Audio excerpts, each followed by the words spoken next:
तो good evening सभी छात्रों को। जैसा कि पिछले कुछ दिनों से हम लोग इंडिया जीके के अंतर्गत भूगोल के बारे में अध्ययन कर रहे थे और आप लोगों की हार्दिक इच्छाओं के अनुसार आज मैं नेक्स्ट क्लास स्टार्ट करूंगा और नेक्स्ट क्लास में हम लोग पार्ट पढ़ेंगे और वो पार्ट कौन सा पढ़ेंगे? हिस्ट्री वाला। हिस्ट्री या इतिहास की बात करेंगे और आज की क्लास में हम लोग ये देखेंगे कि इतिहास जो होता है वास्तव में उसका सीक्वेंस क्या होता है, इतिहास किसे कहते हैं। तो आज आपको इस क्लास में ऐसा भी लग सकता है कि सर ने तो एक ही दिन में क्लास खत्म करा दी, इतिहास ही हो गया हमारा। और ऐसा भी क्यों नहीं लगना चाहिए कि जब हम लोग इतिहास सब्जेक्ट के बारे में पढ़ रहे हैं तो एक बार ऐसा लगना भी चाहिए कि यही तो इतिहास है। वही चीज हम लोग आज पढ़ेंगे। तो सबसे पहले हम लोग बात करें कि जो इतिहास होता है इसमें हम लोग किन चीजों को शामिल करते हैं। इतिहास वास्तविक रूप में होता क्या है? तो आप लोगों ने देखा होगा कि इतिहास के अंतर्गत हम लोग जितनी भी पूर्व के अंदर घटने वाली घटनाएं होती हैं, तो पूर्व की जो घटनाएं होती हैं इन पूर्व की घटनाओं को शामिल किया जाता है। और पूर्व की घटनाओं को शामिल करने का मतलब क्या है? अभी हम लोग पढ़ेंगे इतिहास में, जब इसका वर्गीकरण पढ़ेंगे तो वहां हम लोग बात करेंगे। देखो, पूर्व की घटनाएं, अब हम लोग ऐसा भी तो हो सकता है, अगर ये शब्द मैंने एक ही लिखा कि पूर्व की घटनाओं को शामिल किया जाता है इतिहास में, तो कुछ घटनाएं ऐसी भी हो सकती है कि मान लो कि ऐसी घटनाएं जिसका कोई साक्ष्य नहीं है, जिसका कोई प्रमाण नहीं है, तो क्या वह घटना इतिहास कहलाएगी या नहीं कहलाएगी? तो इतिहास के अंतर्गत हम लोग उन घटनाओं को शामिल करते हैं मेरे प्यारे बच्चों। तो कौन सी घटनाओं को शामिल करेंगे? तो उसमें उन घटनाओं को शामिल किया जाता है जिनके क्या होते हैं, लिखित साक्ष्य होते हैं। लिखित साक्ष्य वाली घटनाओं को ही हम लोग इतिहास में क्या करते हैं, शामिल करते हैं। अब हम लोग बात करें कि जो इतिहास होता है इसे पढ़ने का क्या तरीका होता है। तो देखो, इतिहास को पढ़ने के लिए हमें दो तीन चीजें याद रखनी है। पहली चीजें तो यदि हम लोग इसको इंटरनेशनल अंतरराष्ट्रीय स्तर पर इसका डिवाइडेशन करें तो वहां इतिहास को दो भागों में विभाजित किया जाता है। पहला पार्ट जो होता है उसे हम लोग कहते हैं विश्व का इतिहास। पहला पार्ट होगा वो कौन सा होगा? विश्व का इतिहास। और दूसरा पार्ट जो होता है वो कौन सा होगा? तो दूसरा पार्ट होता है जिसे हम लोग कहते हैं भारत का इतिहास। किसी भी सब्जेक्ट को पढ़ने से पहले उसकी बेसिक्स नॉलेज होना अति आवश्यक है। अगर मैं यही इतिहास आपको स्टार्टिंग कर दूं आधुनिक भारत से, मध्यकाल से, या फिर मुगल काल से, या दिल्ली सल्तनत से, तो आपको उससे पहले की घटनाओं के बारे में सीक्वेंस का कोई पता ही नहीं है क्या होगा। जैसा कि आप लोग YouTube पे काफी सारी क्लासों के बारे में देखते हैं, तो मैं आज आपको सिर्फ यही बता रहा हूँ कि इसका सीक्वेंस किस तरीके से रहेगा हमारी नेक्स्ट क्लासों के अंतर्गत। अब विश्व का इतिहास, ये तो वर्ल्ड हिस्ट्री जो कहलाती है हमारी, और आप लोगों ने पढ़ा होगा कि विश्व का जो इतिहास है वो अपने जो लो स्टैंडर्ड के एग्जाम होते हैं वहां पर इनसे सवाल बहुत कम आता है। जो सवाल इससे आता है वो सवाल विविध में पूछा जाता है। जबकि हमारे जो एग्जाम, जिस एग्जाम के पॉइंट ऑफ व्यू से हम लोग इस क्लास को पढ़ रहे हैं, उस पॉइंट ऑफ व्यू को देखा जाए तो वहाँ भारत के इतिहास का इम्पोर्टेंस रहता है। तो हम लोग पहले इतिहास के अंतर्गत भारत के इतिहास के बारे में बात करेंगे। तो यहाँ मैंने बताया इतिहास के अंतर्गत पूर्व की केवल उन घटनाओं को ही शामिल करेंगे जिन घटनाओं का लिखित क्या होगा, साक्ष्य होगा। यदि कोई घटना घटित हो गई है, उसका कोई प्रमाण नहीं है, लिखित साक्ष्य नहीं है, तो यार वो इतिहास नहीं होगा, वो इतिहास नहीं होगा। तो ये दो प्रकार का इतिहास हो गया। अब हम लोग क्या बात करेंगे? तो अब हम लोग बात करेंगे भारत के इतिहास की। देखेंगे कि भारत के इतिहास में तो हमारा मेन जो पॉइंट रहेगा आज की क्लास का, वह मेन पॉइंट कौन सा रहेगा? तो मेन पॉइंट रहेगा भारत का इतिहास। अब सभी लोग एक बार, सबका ध्यान जो है वो व्हाइट बोर्ड की तरफ होना चाहिए, क्योंकि यहां से अब कहानी की तरह स्टार्ट होगा इतिहास। और एक एक सीक्वेंस को आज की क्लास में मैं कोई भी आपको डेट के बारे में नहीं बताऊंगा, किसी भी डेट के बारे में। डेट क्यों नहीं बताऊंगा? क्योंकि आज हम लोग समस्त घटनाओं को पढ़ेंगे, जो इतिहास में जितनी भी सीक्वेंस के अकॉर्डिंग घटनाएं घटित हुई हैं उन घटनाओं की बात करेंगे। फिर एक एक घटना जब पढ़ेंगे ना, तब हम लोग उस घटना के समकालीन समय को भी देखेंगे कि वह घटना कौन से समय पर घटित हुई थी। तो देखो भारत के इतिहास को जैसा कि आप लोगों ने काफी जगहों पर किताबों के माध्यम से या बहुत सारी क्लासों के माध्यम से पढ़ा भी होगा कि भारतीय इतिहास को हम लोग 3 भागों में डिवाइड करके पढ़ते हैं। पहला पार्ट जो होता है वो कौन सा होगा, तो पहला पार्ट होता है प्राचीन भारत। पहला पार्ट कौन सा होगा, तो पहला पार्ट होगा प्राचीन भारत। सेकंड पार्ट की यदि हम लोग बात करें तो सेकंड पार्ट कौन सा होगा, तो सेकंड पार्ट होगा मध्यकालीन भारत। सेकंड कौन सा होगा, मध्यकालीन भारत। और तीसरे पार्ट की यदि हम लोग बात करें तो तीसरा पार्ट होगा जिसे हम लोग क्या कहते हैं, आधुनिक भारत। तीसरा कौन सा होगा, आधुनिक भारत। और यदि हम लोग इसको और आगे भी अगर इसको हम लोग देखें तो इसमें मैं अपनी तरफ से एक पार्ट और जोड़ के चलता हूं। वैसे क्या मुख्यतः रूप से हम लोग इसको 3 पार्टों में डिवाइड करते हैं। पहला प्राचीन भारत, दूसरा मध्यकालीन, तीसरा आधुनिक भारत। लेकिन मेरे हिसाब से मैं यहाँ एक चौथा पार्ट भी बताता हूँ आपको, और वो पार्ट कौन सा पढ़ेंगे, वो पढ़ेंगे स्वतंत्रता के बाद का भारत। भाई आजादी के बाद के भारत में क्या बदलाव हुआ, ये भी एक इतिहास के ही बारे में हमें तथ्य उपलब्ध कराता है। तो इस तरीके से हम इस सीक्वेंस के अकॉर्डिंग इतिहास के बारे में अध्ययन करेंगे। तो सबसे पहले मैं यहाँ बात कर रहा हूँ प्राचीन भारत की, उसके बाद हम लोग बात करेंगे कौन से भारत की, मध्यकालीन भारत की, और फिर उसके बाद आधुनिक भारत, और लास्ट में हम लोग जब इतिहास पढ़ेंगे तो वहां पढ़ेंगे स्वतंत्रता के बाद का भारत। तो ये तो हुआ भारतीय इतिहास के बारे में कि हमें कहाँ से कैसे पढ़ना है। तो ये इस तरीके से 4 भागों में डिवाइड करके हम लोग टोटल जो भारत का इतिहास है उसके बारे में अध्ययन करेंगे। मैं आपसे एक बार फिर से कह रहा हूँ कि जो इंडियन जीके है, जनरल नॉलेज है, उसके अंतर्गत मैक्सिमम जो पोर्शन होता है, लेंथी जिस पोर्शन को कहते हैं, वो इतिहास का ही पोर्शन होता है। इतिहास वह सब्जेक्ट है जिसे अगर आप लोग चाहो तो 2 महीने में भी पढ़ सकते हैं, और यदि हम लोग चाहें तो इसको 6 महीने में भी पूरा नहीं कर सकते हैं, क्योंकि ये बहुत टिपिकल और लेंथी पोर्शन होता है। अगर एक बार आप इसमें पढ़ने में इंटरेस्ट लोगे ना तो उसके बाद ये बहुत इजी लगता है, और यदि इंटरेस्ट नहीं लिया तो ये बहुत बोरिंग सब्जेक्ट भी लगता है। लेकिन मैं यहाँ बेटर से बेटर कोशिश करूंगा कि आपको ये इतिहास भी ज्योग्राफी वाली भाषा में दिया जाए। जिस प्रकार से हम लोग ज्योग्राफी को बाई चित्र के पढ़ते हैं, उसी अकॉर्डिंग हम लोग इतिहास को भी बाई चित्र के पढ़ेंगे। तो वो आप लोग थोड़ा सा धैर्य बनाए के रखेंगे, क्योंकि जब किसी चीज की शुरुआत हो गई है तो उसका अंत भी हम ही करेंगे, ये भी आप लोग ध्यान रखेंगे। अब हम लोग बात कर रहे हैं प्राचीन भारत में। देखो भाई, प्राचीन भारत को मैं फिर से अपने अकॉर्डिंग या आगे हम लोग इसको फिर से डिवाइड करें तो पहला जो प्राचीन भारत के अंतर्गत आएगा, जैसे हम लोग बात करें तो सबसे पहले हम लोग इसमें शामिल करते हैं आद्य ऐतिहासिक। आद्य इतिहास को शामिल किया जाता है, आद्य इतिहास काल। सेकंड में अगर मैं इसमें शामिल करें तो सेकंड में आता है आपका प्रागैतिहासिक काल। सेकंड कौन सा होगा, प्रागैतिहासिक काल। और तीसरा जो आता है उसे हम लोग क्या कहेंगे, तो तीसरा जो इसका डिवाइडेशन करेंगे वो तीसरा आएगा जिसे हम लोग कहेंगे ताम्रपाषाण। क्या कहेंगे, ताम्रपाषाण काल। ये 3 भागों में डिवाइड करके हम लोग प्राचीन भारत के जो शुरुआती दौर है उसको पढ़ेंगे। देखो आद्य इतिहास क्या होता है, आद्य इतिहास के अंतर्गत हम लोग उन चीजों को शामिल करते हैं जिन चीजों के बारे में लिखित साक्ष्य तो उपलब्ध है बट उनको पढ़ा नहीं गया है। इसके साक्ष्य तो आपको मिलेंगे लेकिन उसे पढ़ा नहीं गया है, वह इतिहास कौन सा होगा, आद्य ऐतिहासिक काल होगा। अब प्रागैतिहासिक काल में अगर हम लोग बात करें तो इस ऐतिहासिक काल के अंतर्गत पाषाण का प्रयोग हुआ था।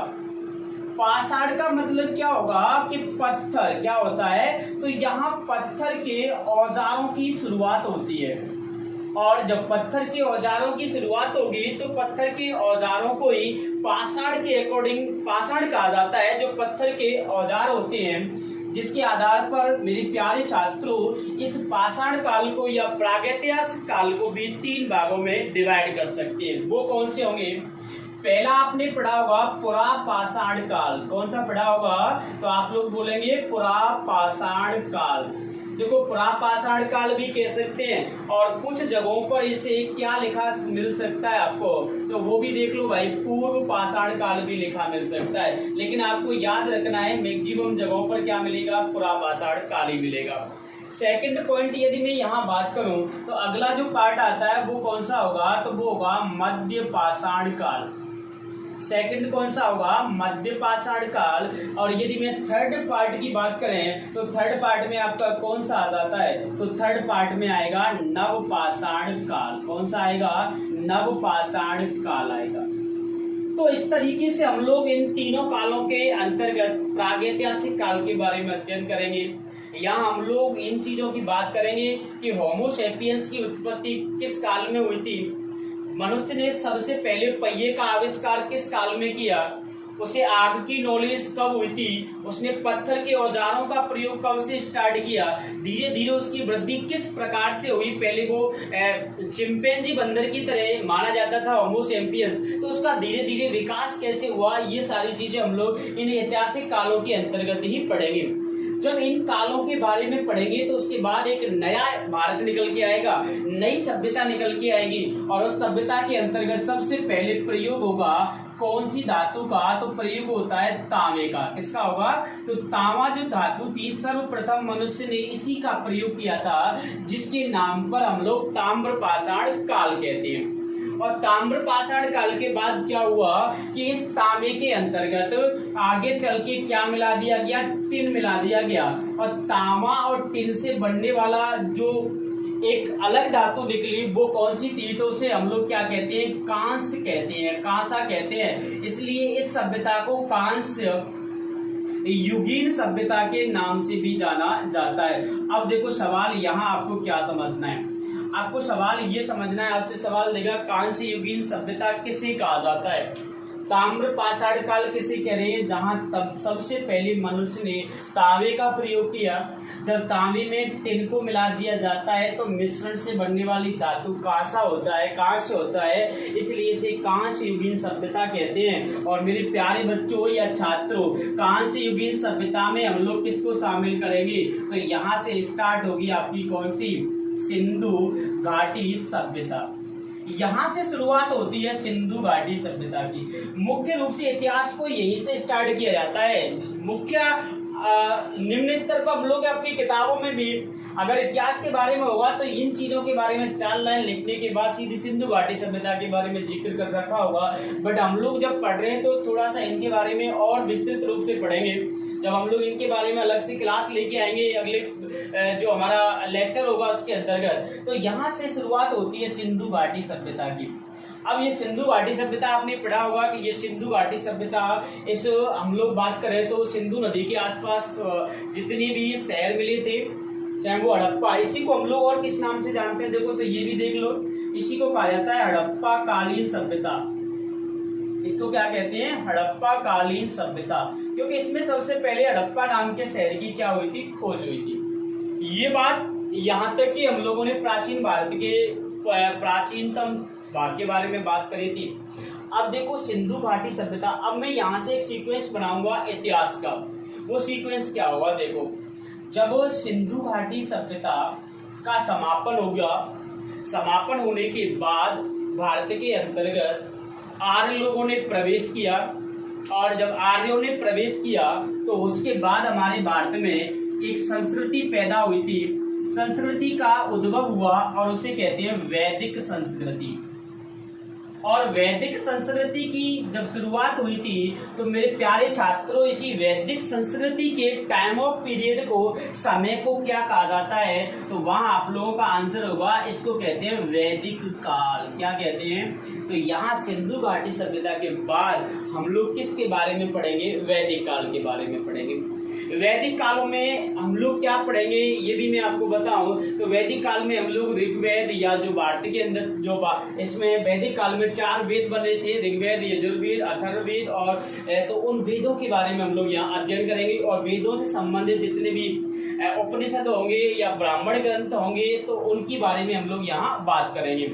इस वैदिक संस्कृति में देखेंगे महिलाओं की क्या कंडीशन थी, राजनीतिक दशाएं कैसी थी, उस समय का प्रशासन कैसा था, उस समय के लोग बागों के जैसे हम लोग बात करें कि उनका आवागमन के लिए किस चीज का प्रयोग होता था। तो विभिन्न क्षेत्रों में हम लोग यहाँ बात करेंगे आर्थिक स्थिति कैसी थी उस समय पर, उस समय के लोग आर्थिक रूप से किस चीज पर निर्भर रहते थे, ये सारी चीजों के बारे में वैदिक संस्कृतियों में हम लोग अध्ययन करेंगे। जब वैदिक काल का समापन होता है तो उसके बाद स्टार्ट किसकी करेंगे, तो उसके बाद स्टार्ट करेंगे उत्तर वैदिक काल। कौन सा काल पढ़ेंगे, उत्तर वैदिक काल। तो यहाँ उत्तर वैदिक काल पढ़ेंगे। अब ये वैदिक काल और उत्तर वैदिक काल दोनों के समाप्त होने के बाद हमारे भारत में कुछ धार्मिक आंदोलनों की शुरुआत होती है।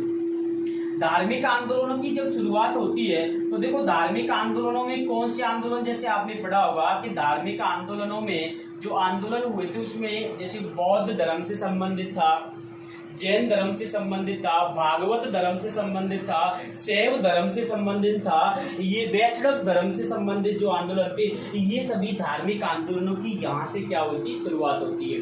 क्योंकि वहां से लोग बागों के अंतर्गत संस्कृति के बारे में ज्ञान आ गया और संस्कृति से नॉलेज हो गई, तो अलग अलग क्षेत्रों के लोग अलग अलग प्रकार के धर्मों का क्या हुआ, उद्भव हुआ। तो यहाँ से धार्मिक आंदोलन पढ़ेंगे। जैसा कि मैंने अभी धार्मिक आंदोलनों के नाम भी लिए थे, काफी सारे धार्मिक आंदोलन है जो यहाँ शामिल होते हैं। 2 बार धार्मिक आंदोलन आएंगे, एक बार तो ये धार्मिक आंदोलन आएंगे, एक बार आगे हम लोग जब मध्यकाल पढ़ेंगे तब भी एक धार्मिक आंदोलनों की बात करेंगे। तो यहाँ कौन से धार्मिक आंदोलन है, चलो मैं लिख ही देता हूँ। यहाँ धार्मिक आंदोलनों में हम लोग बात करेंगे, एक तो आपका कौन से धर्म से संबंधित करेंगे, बौद्ध धर्म से। किस धर्म से बात करेंगे, बौद्ध धर्म से संबंधित। दूसरा हम लोग कौन से की बात करेंगे, तो दूसरा होगा जैन धर्म। दूसरा कौन सा होगा, जैन धर्म। तीसरे की हम लोग बात करेंगे, तीसरा कौन सा होगा, तो बौद्ध जैन, और जैन के बाद तीसरा जो होगा वो कौन सा होगा, तो अभी मैंने बताया था वो होगा भागवत धर्म। कौन सा होगा, भागवत धर्म। इसके बाद इसमें से और भी काफी सारे छोटे छोटे धर्म निकले थे, वैष्णव धर्म, इसके बाद शैव धर्म। तो ये सभी धर्मों की या धार्मिक ग्रंथों के बारे में हम लोग बात करेंगे ना। तो यहाँ हम लोग धार्मिक आंदोलन देखेंगे।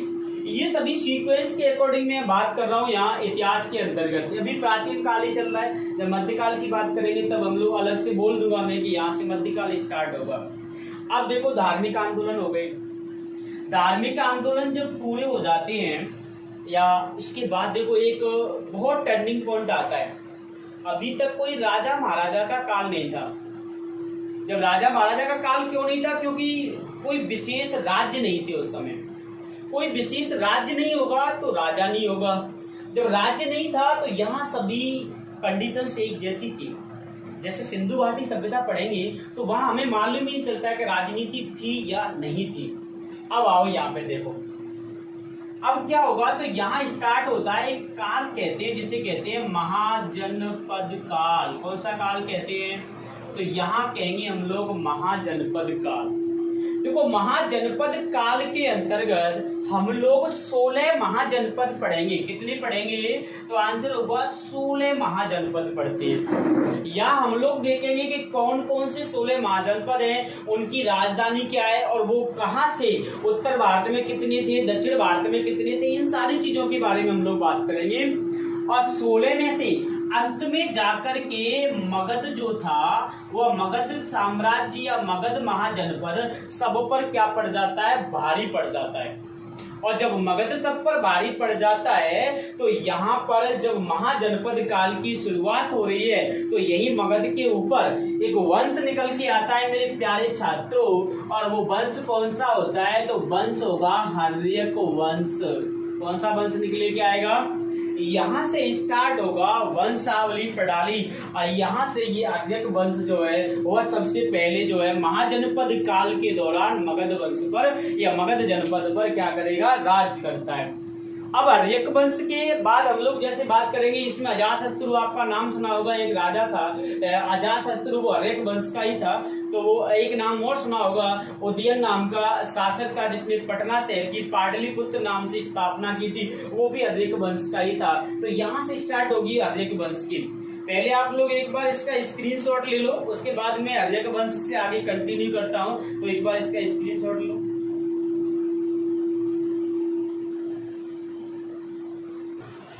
हाँ तो यहाँ तक हम लोगों ने बात करी थी, स्क्रीनशॉट आपने ले लिया होगा आर्यक वंश तक। आगे हम लोग बात करेंगे। देखो तो आर्यक वंश के बाद नेक्स्ट हम लोग देखेंगे कि इसके बाद प्राचीन काल में क्या आएगा। तो यहाँ से हमारे भारत के अंतर्गत जैसे वंशावली या फिर अनेक सारे क्षेत्रों में अलग अलग वंशों का आधिपत्य मिलता है, और बाद में इन सभी वंशों के अंतर्गत एक वंश था। जैसे हम लोग बात करें तो उस वंश का नाम क्या था, तो इसके बाद जो वंश आएगा वो वंश कौन सा होगा, तो उसे कहते हैं हम लोग मौर्य काल। कौन सा काल कहते हैं उसे, तो उसे कहा जाता है मौर्य काल। इस मौर्य काल के अंतर्गत हम लोग चंद्रगुप्त मौर्य, अशोक या इनके बारे में बात करेंगे। जो शासन काल हुए थे, इन्होंने क्या किया, शासकों के द्वारा किस तरीके से भारत के लिए, जैसे कि हम लोग बात करेंगे, या फिर इनके समय पर किस किस विदेशी आक्रमणकारी का आक्रमण हुआ। मौर्य काल के बाद आता है जिसे हम लोग कहते हैं मौर्योत्तर काल। कौन सा काल होगा, तो इसके बाद आएगा मौर्योत्तर काल। अब देखो मौर्य और मौर्योत्तर काल के बाद कुछ समय का जो टाइम पीरियड था वो ऐसा था कि उस दौरान कुछ विदेशी आक्रमणकारियों ने भारत में हमला किया, और विदेशी आक्रमणकारियों ने हमला किया तो मौर्योत्तर काल के बाद जो मुख्य काल आता है वो आता है कौन सा, गुप्त काल का। किसका आता है, तो यहाँ पर गुप्त राजाओं का शासन आएगा।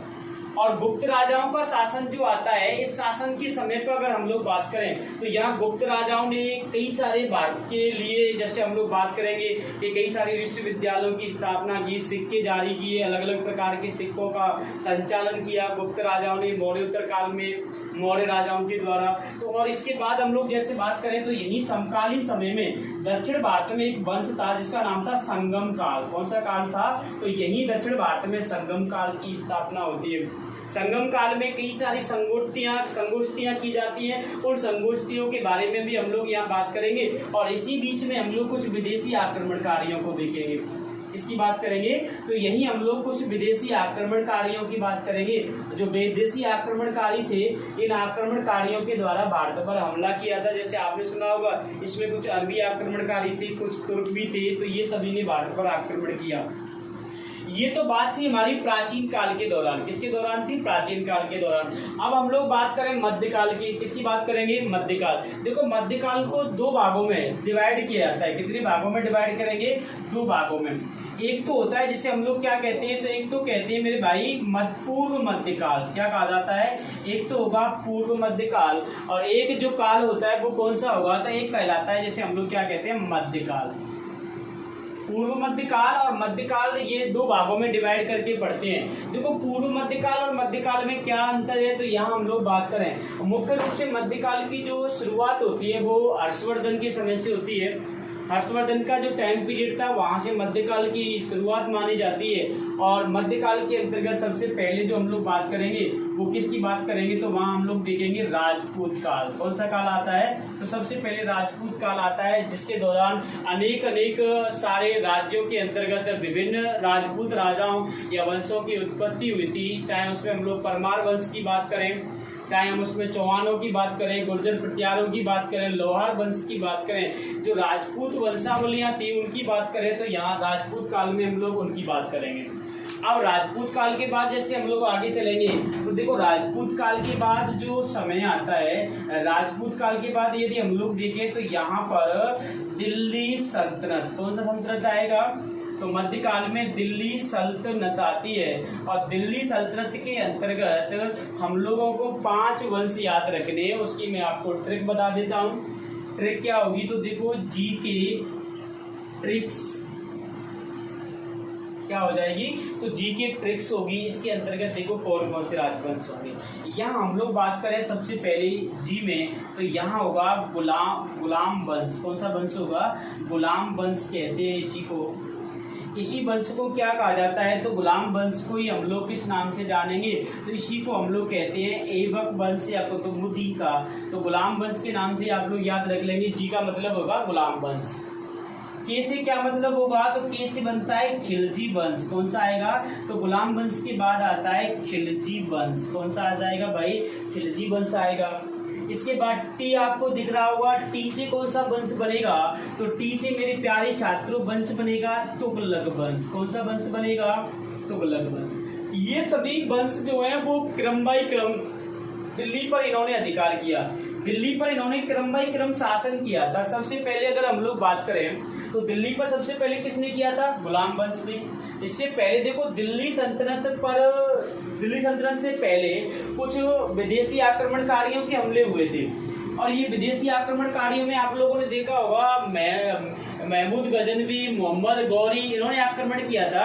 तो गौरी जो था उसी का एक कह सकते हैं उसी का एक गुलाम था जिसका नाम था कुतुबुद्दीन ऐबक। जब मोहम्मद गौरी वापस लौट गया तो वो इसको भारत का शासन सौंप के चला गया था। तो बाद में इसने गुलाम वंश की क्या की थी? स्थापना की। और इस कुतुबुद्दीन ऐबक के बाद इसका दामाद जो था इल्तुतमिश वो शासक बना। तो उसने भारत के अंतर्गत गुलाम वंश को, उसके वंश को हम लोग इस्तमरारी वंश भी कहा जाता है। तो यहाँ गुलाम वंश के बाद खिलजी वंश आया, हिलालुद्दीन खिलजी, अलाउद्दीन खिलजी, ये सभी खिलजी थे इसके अंदर। उसके बाद तुगलक आया। तुगलक के बाद हम लोग बात करेंगे तो देखो तुगलक वंश के बाद इसके बाद जो वंश आएगा वो कौन सा आएगा? तो देखो एस से क्या बनेगा? आर और आई को हम लोग क्या करेंगे? आर और आई को दोनों को साइलेंट रखेंगे। एस से क्या बनेगा? तो देखो एस से बनेगा सैयद वंश। बीच में कौन सा वंश आएगा? तो यहाँ आएगा सैयद वंश। चौथा वंश हो जाएगा दिल्ली पर। और इस गुलाम, खिलजी, तुगलक, सैयद चारों वंशों के बाद यदि हम लोग बात करें तो चारों के बाद हम लोग देखेंगे तो इसके बाद लास्ट में एल से बनेगा कौन सा? लोधी वंश। कौन सा आएगा? तो लास्ट में जो वंश आएगा वो कौन सा होगा? तो वो मैं यहाँ लिख देता हूं, एल मतलब लोधी वंश। लास्ट में कौन सा हो जाएगा? लोधी वंश। तो ये पांच हम लोग कह सकते हैं वंश थे जिन्होंने दिल्ली सल्तनत के नाम से दिल्ली पर क्या किया? इन पांचों के शासनकाल को दिल्ली सल्तनत कहा जाता है। पहला गुलाम वंश, खिलजी वंश, तुगलक, सैयद और कौन सा है? लोधी वंश होगा। इसके बाद देखो आगे हम लोग बात करें, जब ये दिल्ली सल्तनत पर लोधी वंश का शासन था तो लास्ट में इब्राहिम लोधी नाम का इस पर शासक था, लोधी वंश का अंतिम शासक। इब्राहिम लोधी को पानीपत के युद्ध में 1526 ईस्वी में बाबर के द्वारा पराजित किया गया। और जब बाबर ने पराजित करके दिल्ली पर शासन किया तो उसके वंश का नाम पड़ा, तो बाबर के वंश को कहते हैं मुगल वंश। कौन सा कहते हैं? तो यहाँ अब आएगा मुगल शासन। कौन शासन आता है? मुगल शासन।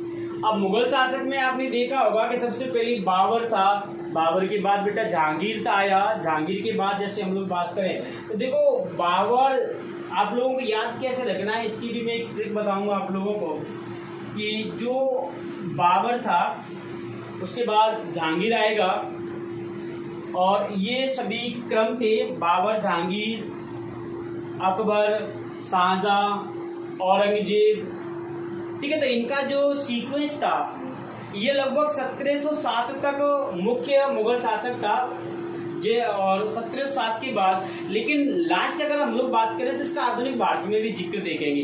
जब 1857 का विद्रोह पड़ेगा तो वहां पर भी एक मुगल शासक था जिसे हम लोग अंतिम मुगल शासक मानते हैं, बहादुर शाह जफर द्वितीय। तो यहाँ मुगल शासक, अब देखो मुगल शासकों के समय पर ये भी थे राजपूत, लेकिन एक और वंश था इसी समय पर, उसे हम लोग क्या कहते हैं? तो वो था मराठा। कौन सा था? मराठा शासक। महाराष्ट्र वगैरह में मराठाओं का उस समय शासन था जब मुगल शासक भारत पर राज कर रहे थे। तो यह मराठा शासन के बारे में भी बात करेंगे। और जब मुगल शासन का पतन हो रहा था उस समय भारत में बहुत सारे अनेक स्वतंत्र राज्यों का उदय हुआ। इसी बीच में स्वतंत्र राष्ट्र बने और स्वतंत्र राष्ट्रों में आपने पढ़ा होगा जैसे विजयनगर साम्राज्य का उद्भव हुआ था, तो वहां स्वतंत्र राष्ट्रों के बारे में भी हम लोग पढ़ेंगे। तो इस तरीके से मध्यकाल में इन चीजों के बारे में सीक्वेंस से अध्ययन किया जाएगा कि मध्यकाल में इन सभी का राजनीतिक, इन सभी का आर्थिक, इन सभी का सामाजिक या इन सभी का सांस्कृतिक या इन सभी का महिलाओं पर क्या प्रभाव था, इनका क्या लेवल था यहाँ पर, इस दौरान महिलाओं की क्या कंडीशन थी, इस दौरान उच्च वर्ग की क्या कंडीशन थी, मध्यम वर्ग की क्या कंडीशन थी, हिंदू मुस्लिमों में क्या कटाक्ष था, राजपूत मुगलों के क्या संबंध थे, इन संबंधों के बारे में भी हम लोग यही बात करेंगे। तो ये सभी चीजों के बारे में हम लोग यहाँ बात करेंगे। अब मैं आपको एक चीज और बता देता हूँ, जैसा कि कुछ लोग सोच रहे होंगे कि इस बीच में कुछ राज्य भी होते, इस बीच में कुछ शासक और भी तो बने थे, तो यहाँ कुछ शासक बने थे जो दक्षिण भारत के राष्ट्र थे। उनको हम लोग यहाँ राजपूत काल में पढ़ेंगे, जैसे सातवाहन वंश का विकास हुआ, उद्भव हुआ, या उसके अलावा राष्ट्रकूट आए थे, या उसके अलावा चोल चेर वगैरह की बात हम लोग संगम काल में कर लेंगे, चोल साम्राज्य आगे भी पढ़ेंगे। तो ये सभी सीक्वेंस के अकॉर्डिंग में मुख्य मुख्य पॉइंटों की बात कर रहा हूँ कि मध्यकाल में क्या पॉइंट होंगे। तो यहाँ मध्यकाल के बारे में हम लोग इस चीज़ों के बारे में करेंगे। और जब मध्यकाल में ये मराठा शासक बना, स्वतंत्र राज्यों राष्ट्रों का विकास हुआ, तो जब मुगल काल का पतन हुआ, तो मुगल काल के पतन के बाद भारत के अंदर विभिन्न प्रकार की विदेशी कंपनियां जो थी वो भारत में प्रवेश करेंगी। और जब विदेशी कंपनियां भारत में प्रवेश करेंगी तो मेरे छात्रों स्टार्ट होगा कौन सा भारत, आधुनिक भारत। तो आप लोग एक बार इस मध्यकाल का भी और ये प्राचीन काल के शेष जो थे उसका भी आप एक बार स्क्रीनशॉट ले सकते हैं या इसको लिख सकते हैं। तो इसके अंतर्गत हम लोग बात कर रहे थे। अब देखो इसके अंतर्गत एक दो टॉपिक और मैं जिक्र कर लेता हूँ यहाँ पे। तो अगला देखो इसके अंतर्गत हम लोग क्या पढ़ेंगे इन सब से अलावा, जैसे कि इसमें हम लोग बात करेंगे एक धर्म होता है जिसका नाम है इस्लाम। तो यहाँ हम लोग बात करेंगे कि इस्लाम जो था, इस्लाम का उदय कैसे हुआ, या इसको हम लोग ऐसे भी कह सकते हैं कि इस्लामिक संस्कृति क्या है, इसकी भी यहाँ हम लोग बात करेंगे कि इस्लामिक संस्कृति कैसे चलती है, इस्लाम का उदय कैसे हुआ। तो ये भी मध्यकाल के अंतर्गत ही हम लोग पढ़ते हैं। इसके अलावा जैसा कि मैंने प्राचीन काल में भी आपको बताया था, जब प्राचीन काल पढ़ रहे थे वहाँ पे, कि कुछ धार्मिक आंदोलन हुए थे। तो कुछ धार्मिक आंदोलन आपको ये मध्यकाल के अंतर्गत भी देखने को मिलेंगे। और मध्यकाल के जो धार्मिक आंदोलन थे, यदि इस आंदोलन की हम लोग बात करें तो यहाँ इस्लाम से संबंधित एक आंदोलन पढ़ेंगे, सूफी संतों का जो आंदोलन था, उन सूफी संतों की बात करेंगे हम लोग यहाँ धार्मिक आंदोलनों के अंतर्गत। तो यहाँ भी हम लोग मध्यकाल में भी कुछ धार्मिक आंदोलनों को पढ़ेंगे। तो इस तरीके से हम लोग ये सारे टॉपिक्स मध्यकाल में पढ़ेंगे, और जो मैंने इधर में टॉपिक्स पढ़ाए थे वो सारे प्राचीन काल में पढ़ेंगे। नेक्स्ट, जैसा कि मैंने इसके 4 पार्ट्स बताए थे कि इतिहास को हम लोग 4 भागों में डिवाइड करके अध्ययन करेंगे। पहला पार्ट हम लोगों ने प्राचीन काल था, दूसरा मध्यकाल। आज के लेक्चर में हम लोगों ने प्राचीन काल के बारे में डिस्कस किया कि उसमें कौन कौन से टॉपिक पढ़ेंगे, और मध्यकाल के बारे में डिस्कस किया कि उसके अंतर्गत कौन कौन से मुख्य हमारे फोकस वाले टॉपिक होंगे। देखो टॉपिक तो इनके अलावा भी और भी होंगे, लेकिन ये वो टॉपिक्स हैं जहां से आपको सवाल देखने को मिल जाएगा। एग्जाम में सवाल इन्हीं टॉपिकों में से पूछा जाता है। जैसे मध्यकाल में आपने बहुत सारे मॉडल पेपर पढ़े होंगे, तो या तो सवाल वहां पे राजपूत काल से आता है या दिल्ली सल्तनत से आता है, और इनसे नहीं आएगा तो आपका सवाल या मुगल काल से आता है, चाहे वो औरंगजेब के शासन काल से आए, चाहे अकबर के से आए, चाहे शाहजहां के से या बाबर के से। तो इनसे लगभग कोई न कोई आपको सवाल मिल ही जाता है। इतिहास के अंतर्गत जो 7 से 8 सवाल या 10 सवाल आते हैं, उसमें से 1-2 सवाल प्राचीन काल के होते हैं और 1-2 सवाल मध्यकाल के होते हैं। आज के स्टैंडर्ड के देखा जाए तो आज का क्रेज क्या है कि इनका महत्व कम रह गया है। यहाँ से एक सवाल या 2 सवाल मैक्सिमम आते हैं। मैं बताऊंगा अभी कहाँ से आ सकते हैं वो सवाल। ये भी बता के चलूंगा कि सवाल कहाँ से आएगा, कहाँ से आता है, ये भी गारंटी के साथ मैं आपसे बात कर रहा हूँ यहाँ। तो ये भी चीजें मैं बता सकता हूँ आपको कि इतिहास कैसे पढ़ना है, कहाँ से सवाल को उठाता है एग्जामिनर, या मध्यकाल में सवाल कहाँ से उठता है, ऐसा कौन सा शासक है जहाँ से सवाल पूछना अनिवार्य हो जाता है एग्जामिनर के लिए। अब यहाँ से जितना इन सब से आता है उससे कहीं ज्यादा सवाल जो आते हैं वो आते हैं आधुनिक भारत से। तो कल के लेक्चर में हम लोग आधुनिक भारत के बारे में और स्वतंत्रता के बाद के भारत के बारे में जिक्र करेंगे। और आज की क्लास हम लोग यही विराम करते हैं। और ये आज की क्लास कोई ऐसी क्लास नहीं है कि आपको इस क्लास पे ज़्यादा दिमाग लगाना है। सिर्फ मैंने इस क्लास में आपको इंट्रोड्यूस कराया गया है इतिहास के बारे में। आज मैंने आपको इतिहास से रूबरू कराने की कोशिश कर रहा हूँ कि प्राचीन काल और मध्यकाल से कैसे कैसे हम लोग पढ़ते हैं। देखो ये सीक्वेंस होता है, और मैं अब कोई भी टॉपिक इसमें से पढ़ाऊंगा तो आप समझ जाएंगे कि वो टॉपिक आया कहाँ से, मध्यकाल से आया, प्राचीन काल से आया। सीक्वेंस ही हमारी क्लास का सबसे बड़ा आधार है। जो हमारी क्लास का आधार होगा वो किसी भी सब्जेक्ट को पढ़ेंगे तो उसका सीक्वेंस सबसे बड़ा आधार होता है। तो आज से हम लोग एक नई शुरुआत कर रहे हैं। जैसा कि आज भारत के अंतर्गत या विश्व स्तर पर बुद्ध पूर्णिमा का आयोजन किया जा रहा है, और बुद्ध पूर्णिमा की आप सभी छात्रों को मेरी तरफ से और ज्योग्राफी हब की तरफ से हार्दिक शुभकामनाएं। और नेक्स्ट क्लास में हम लोग फिर से इतिहास की में और एक बार फिर मिलेंगे। कल की क्लास जो होगी वो हमारी आधुनिक भारत और स्वतंत्रता के बाद के भारत को लेकर के होंगे। तो आज के लिए इतना ही बहुत। और अगर आपको ये सारी चीज़ें अच्छी लग रही हैं तो चैनल को आगे बढ़ाने के लिए लाइक, सब्सक्राइब एवं शेयर करें। और यदि आपको अच्छी नहीं लग रही है तो अधिक से अधिक इसको डिसलाइक भी करके बताएं, जिससे कि हम लोग और भी कोई रास्ता अपनाएं। तो आपके लिए थैंक यू।